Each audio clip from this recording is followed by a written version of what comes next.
Et salut à tous, salut à toutes les amis, j'espère que vous allez bien. On se retrouve aujourd'hui pour une analyse Bitcoin, Ethereum, Nasdaq et également on va parler de ce qui s'est passé hier en date du 29 octobre 2025. Jérôme Powell, président de la Fed, donc la réserve fédérale américaine, la banque centrale américaine, qui a prononcé son discours lors du FOMC.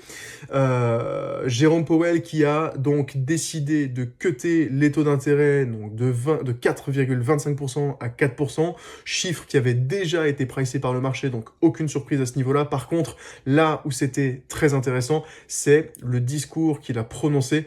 Jérôme Powell qui nous indique que l'inflation est encore un poil trop haute pour lui, 2,8% versus les objectifs qu'il a de 2%.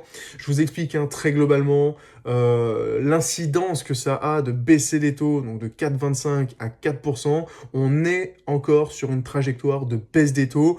La baisse des taux qui est très attendue par les marchés. Pourquoi ? Tout simplement parce que l'argent devient de moins en moins cher. Et quand l'argent est de moins en moins cher, ça veut tout simplement dire qu'on peut prendre un peu plus de risques. Et donc les marchés à risque comme le Bitcoin, comme le Nasdaq, comme les crypto-monnaies, Ethereum et tout le reste, profitent finalement de cette liquidité.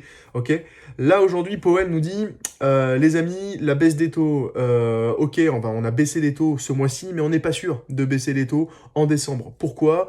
Il y a des incertitudes, déjà d'une, au niveau de l'inflation. Les tarifs douaniers redonnent de la force à l'inflation, et c'est pas ce que veut voir la Banque centrale américaine, c'est pas ce que veut voir Jérôme Powell.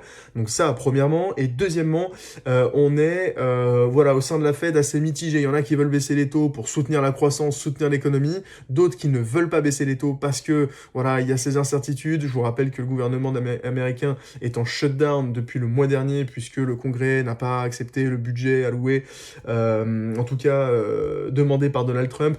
Et donc il y a eu un arrêt des administrations, ce qui a retardé la publication de certains chiffres. Et donc Powell nous dit, écoutez, moi les gars, je navigue un peu à vue, je suis un peu dans le brouillard, je sais pas trop ce qu'on peut faire, je reste prudent, je veux pas aller trop vite, et c'est tout à fait entendable, d'autant plus que aujourd'hui on a un marché de l'emploi qui ralentit certes, mais ralentit convenablement, en tout cas selon Jérôme Powell. On n'a pas de risque potentiel de récession à ce stade, et donc ça veut dire qu'on n'est pas encore pressé pour pouvoir baisser les taux comme potentiellement le marché pourrait le pricer.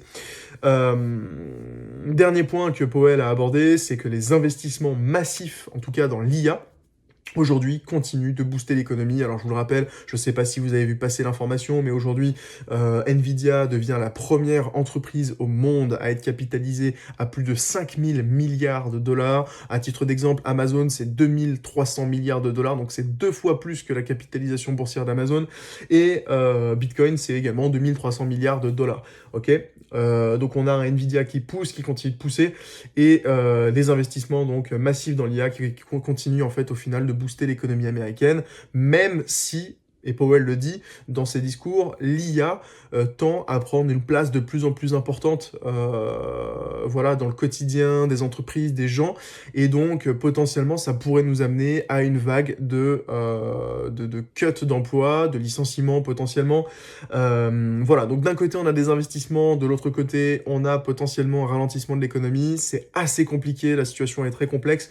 Tout ça, les amis, sur fond d'un Donald Trump qui se targue d'avoir eu une réunion exceptionnelle avec le président chinois. Je paraphrase, la rencontre avec Xi a été incroyable. Les tarifs douaniers sur les produits chinois seront réduits de 57 à 47%. Donc ça, c'est plutôt positif, les amis, pour les marchés. Et également, sur une échelle de 1 à 10, la rencontre était un 12, 12 sur 10. Trump qui fait du Trump, Trump qui fait encore une fois, du Trump. On n'est pas surpris.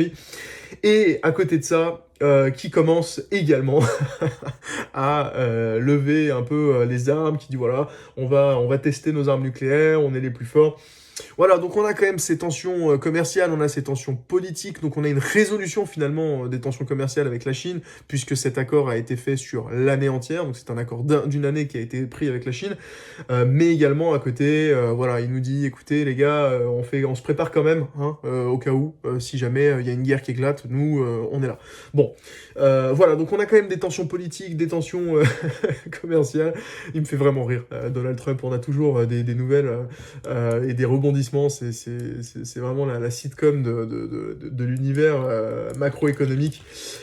Géopolitique. Voilà les amis, on va passer sur les graphiques, on va regarder un peu ce qui se passe côté Nasdaq. Bon bah écoutez, voilà, le Nasdaq qui n'a pas connu une journée, bon, une journée verte quand même, hein, mais une journée tout de même assez volatile, puisque voilà, on sait quand même, voilà, on est parti chercher des liquidations, on a voulu pousser, puis finalement non, enfin voilà, ça a été une journée finalement assez piégeuse pour les traders. C'est pour ça que, en tant que trader, les amis, ne tradez jamais les news. Voilà, j'espère que vous le savez, mais ça, ce sont des mèches de liquidation qui peuvent venir récupérer des stops. Et de l'autre côté, on va piéger les acheteurs. Le mec qui achète, pardon, ici, bah finalement, il se fait piéger. Enfin, voilà, faut jamais trader les news, c'est jamais une bonne idée. Voilà, en tout cas pour le Nasdaq, pour l'instant, pas de vive réaction, je vois rien de très alarmant, en tout cas pour le Nasdaq, on n'a pas de breaker, on n'a pas de displacement, rien du tout. Pour l'instant, pour moi, le Nasdaq reste bullish, porté par un Nvidia qui, je vous le rappelle, atteint plus de 5000 milliards de capitalisation boursière, et également porté par voilà, un accord qui a eu lieu avec la Chine. Pour l'instant, pour moi, le Nasdaq reste haussier. Côté Bitcoin, les amis, alors Bitcoin également, donc on a eu une journée assez rouge finalement sur Bitcoin, je vous le rappelle, on est parti prendre toute cette liquidité, alors hop, je vais me mettre ici en H4, je vous le rappelle, on est parti prendre cette prise de liquidité ici, d'accord, donc tous les stops qui étaient ici, je vous le rappelle, les gens qui short, ils mettent leur stop ici, et le marché aime bien aller déclencher ces stops pour dégager un maximum de vendeurs avant de faire son mouvement baissier, d'accord? Et c'est de la même manière, il vient dégager les acheteurs avant de faire un mouvement haussier.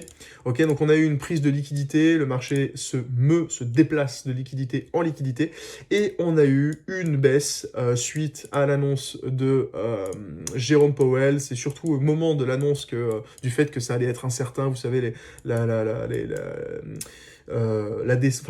diminution des taux d'intérêt par rapport à décembre. À ce moment-là, le marché a très mal réagi. J'étais devant l'écran au moment où il l'a dit. Et c'est à ce moment-là que ça a commencé à se casser un peu la gueule. Voilà, les amis, là, on est sur des niveaux qui sont clés hein, pour Bitcoin. Si on ne rebondit pas et qu'on ne casse pas ici eh bien, cette bougie, hein, tout simplement, eh bien, on est reparti, je pense, pour de la continuation baissière. Et je vous le rappelle, les objectifs, et c'est toujours les mêmes hein, pour moi, hein, depuis la semaine dernière, on a une très belle zone de liquidité ici, autour de 97 000, 98 300. Et également, on a toute une zone de fair value gap ici, qui reste pour l'instant intacte et qui n'a pas encore été retravaillée.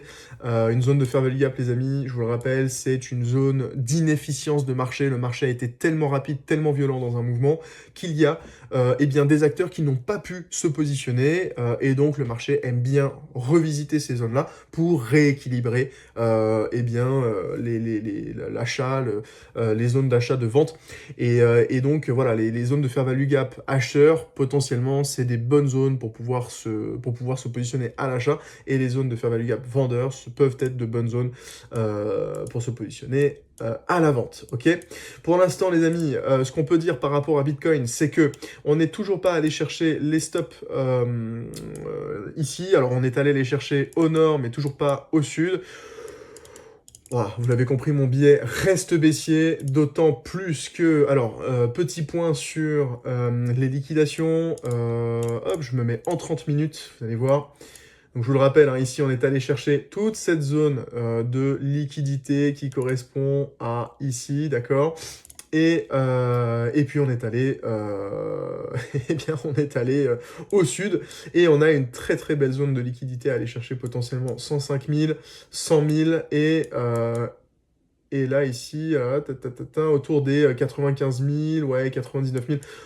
Grosso modo, on a pas mal de liquidité à aller chercher, d'autant plus que sur les ETF, les ETF qui, je vous le rappelle, sont des produits institutionnels, donc c'est un indicateur de l'intérêt que portent les institutionnels à Bitcoin et également à Ethereum. On fera le point sur Ethereum.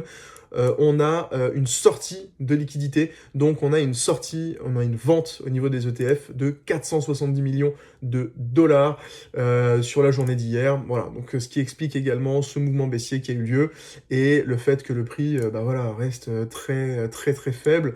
Aujourd'hui, voilà. Donc si on veut un Bitcoin qui est haussier, là, ici, il va falloir dessiner un W et également péter ici cette zone-là. Et si jamais on y va, faire très attention à cette zone-là, puisqu'il va y avoir énormément de liquidités à aller chercher, potentiellement beaucoup de vendeurs qui pourront se positionner ici. Et si le momentum est fort, on pourra aller potentiellement aller plus haut. Toutes les news ont été données. Là, il n'y aura plus de surprise. On va pouvoir là voir quel est le biais du marché et ce que le marché veut faire. Donc voilà, globalement, Bitcoin, on en est à là. Petit point sur Ethereum avant de vous laisser les amis. Ethereum, c'est pareil, à l'inverse que on a eu ici une prise de liquidité, on n'a pas eu de prise de liquidité ici sur cette zone-là, d'accord. Par rapport à Bitcoin, on est allé chercher uniquement cette liquidité et on a en fait voilà, des stops ici qui sont intacts. Et donc si Ethereum voilà, est faible et veut aller chercher plus bas, il peut avec des targets que je vous ai indiqué depuis quand même pas mal de temps, depuis la semaine dernière, autour de 3350, 3400, ok. Et on a également toute cette zone de fair value gap ici qui reste intacte, qui est restée intacte et qu'on pourrait potentiellement aller revisiter avant, peut-être, de faire une nouvelle jambe haussière sur Ethereum. Je vous le rappelle les amis, là je suis complètement bearish, donc je suis baissier sur le court terme, je reste haussier fondamentalement sur le long terme, mais voilà, là aujourd'hui, honnêtement, on n'a pas des très bonnes nouvelles. Si je regarde les inflows également, en tout cas sur les ETF, on a eu des outflows, donc on a eu une sortie d'argent sur les ETF, donc des institutionnels sont en train de vendre leurs Ethers, et donc ça me laisse penser qu'aujourd'hui on est voilà, sur un moment où on a envie d'aller retracer, on a envie d'aller un peu plus bas, avant potentiellement de faire de la continuité haussière. On va faire un rapide point sur les zones de liquidité ici, on-chain, c'est super, hein, honnêtement, t'as tout hein, sur la blockchain. Pour ceux qui veulent y aller, c'est sur CoinGlass, Whale Orders and Large Trades. Ça nous permet en fait de regarder tout simplement où les gros poissons se positionnent et surtout là où il y a des zones intéressantes à aller chercher. Donc vous voyez au sud, il y a énormément de liquidités à aller chercher. Donc voilà, sur la zone des 3500, globalement, hein, sur toute cette zone-là, là, en fait. Hein. Ici, on a des ordres en attente que le marché pourrait très bien avoir envie d'aller chercher avant de faire de la continuation haussière. Voilà les amis, c'est tout pour aujourd'hui. J'espère que cette vidéo vous aura plu, que vous aurez 1, 2, 3, que vous aurez appris des choses. N'hésitez pas à me laisser un petit commentaire, ça aide énormément au référencement de cette chaîne. J'espère vous retrouver très bientôt pour la suite des aventures. Je vous souhaite à tous une très belle journée, prenez soin de vous, à la prochaine, ciao.